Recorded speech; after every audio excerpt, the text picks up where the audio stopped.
Halo guys, kembali lagi bersama gue Fadil dari Suka IT. Pasti banyak dari kita menilai seberapa kencangnya SSD itu hanya melihat dari sequential read atau write-nya saja yang seringkali sih ditampilkan melalui spesifikasi di atas kertas. Dan tentunya juga pengujian melalui software Crystal Disk Mark. Ya nggak salah sih, lagian juga mayoritas brand itu cuma menunjukkan kemampuan ini aja karena ya memang secara angka jauh lebih tinggi untuk ditampilkan sebagai spek. Namun nyatanya sih ini tidak 100% menunjukkan performa SSD tersebut pada berbagai macam aktivitas real. Seperti misalnya memindahkan data dengan ukuran besar namun punya jumlah file yang sangat banyak, serta kemampuan kompresi dan dekompresi data. Yang sebenarnya beberapa contoh ini sih cukup relate pada skenario penggunaan real sehari-hari, yang seringkali juga malah SSD yang ngakunya kencang malah drop performanya saat melakukan ini. Untuk itu daripada gue ngetes SSD hanya menggunakan Crystal Disk Mark aja dan menyimpulkan kalau SSD-nya itu kencang, maka untuk pertama kalinya sih gue akan bahas produk SSD pada beberapa skenario real, dan di sini ada SSD baru dari Furion yang akan gue bahas.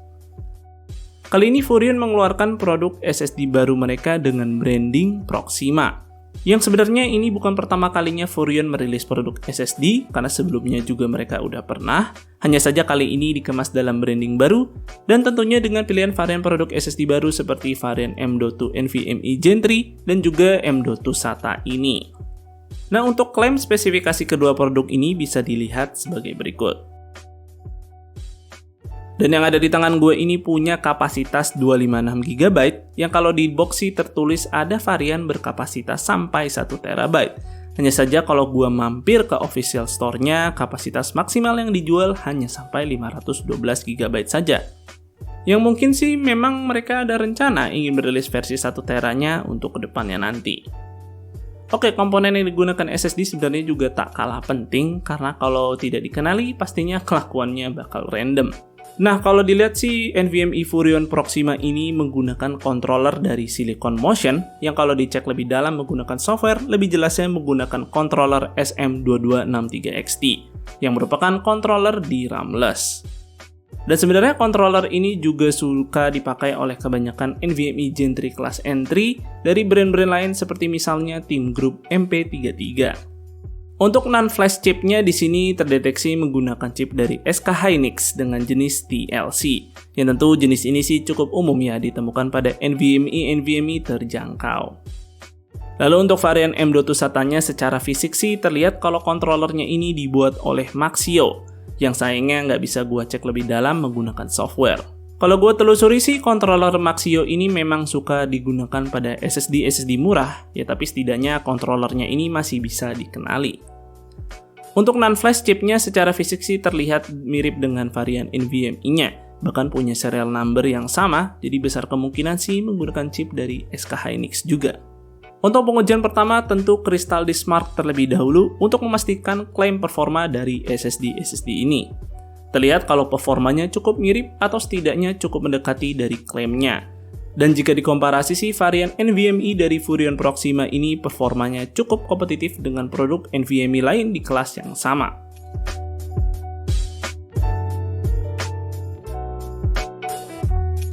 Kemudian pada benchmark sintetik lain di sini gue menggunakan AS SSD, hasilnya juga mirip-mirip dan Furion Proxima masih terlihat cukup kompetitif. Untuk suhu ketika melakukan benchmark sintetik bisa dilihat sebagai berikut. Dan tak disangka SSD NVMe milik Furion punya suhu yang cukup adem. Kalau versi SATA-nya bisa jauh lebih adem ya nggak usah ditanya lah ya. Karena ya namanya juga bandwidth-nya nggak tinggi-tinggi amat performanya, jadi suhu chipnya ya tentu jauh lebih adem. Dan itulah alasan kenapa beberapa produk NVMe suka dikasihkan pendingin tambahan. Nah, sekarang kita masuk ke skenario penggunaan real yang di sini akan segera menjawab keraguan kalian soal brand SSD Furion ini. Di sini ada 3 skenario yang gue uji yaitu transfer file, kompresi data, dan terakhir skenario pada video games. Dimulai dari transfer file 50GB di dalam storage yang sama. Yang filenya ini berupa kumpulan footage video yang totalnya ada 318 file dengan kisaran ukuran 100MB sampai 1GB-an. Nah, di sini terlihat NVMe milik Furion pada skenario ini juga menunjukkan average speed yang cukup serupa dengan produk lain sekelasnya. Dan untuk transfer file 50GB ini dimenangkan oleh SSD NVMe Furion Proxima yang punya waktu penyelesaian lebih cepat. Selanjutnya ke kemampuan kompresi, yang di sini gue melakukan kompresi data file 50GB tadi di masing-masing SSD. Mungkin skenario ini cukup berat sih, sehingga ketiga SSD ini menunjukkan average transfer speed yang cukup rendah. Bahkan sekelas NVMe pun dalam beberapa waktu speednya bisa turun di bawah 100 MB per second. Nah, yang bikin gue cukup kaget adalah hasil waktu dari ketiga SSD ini, yang ternyata nggak jauh beda. Dan malah di sini SSD SATA bisa sedikit lebih cepat daripada SSD NVMe.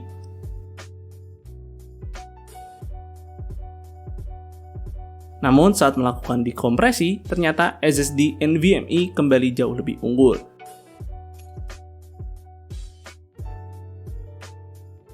Selanjutnya di sini untuk mensimulasikan performanya pada video games, gue akan menggunakan 3D Mark Storage. Nah, di sini SSD NVMe Furrion punya skor yang selisih tipis dibandingkan produk NVMe lain. Dan kalau kita lihat di sini beragam skenario yang diuji oleh 3D Mark ini, ternyata kecepatan transfer speed-nya cukup beragam, tergantung dari skenario apa yang dilakukan. Yang ternyata sih tidak terlalu berbeda jauh dari pengujian manual yang tadi gue lakukan juga. Jadi bisa disimpulkan kalau baik SSD NVMe maupun SATA pada skenario realnya ternyata punya transfer speed yang cukup fluktuatif. Bahkan sekelas NVMe pun pada beberapa skenario bisa nyentuh ratusan megabyte per second saja. Apalagi kalau kita bicara SSD NVMe di RAM-less seperti ini, yang tentu akan mudah mengalami drop performa jika dilakukan skenario yang cukup berat. Karena ya mereka tidak memiliki chip RAM sebagai cache.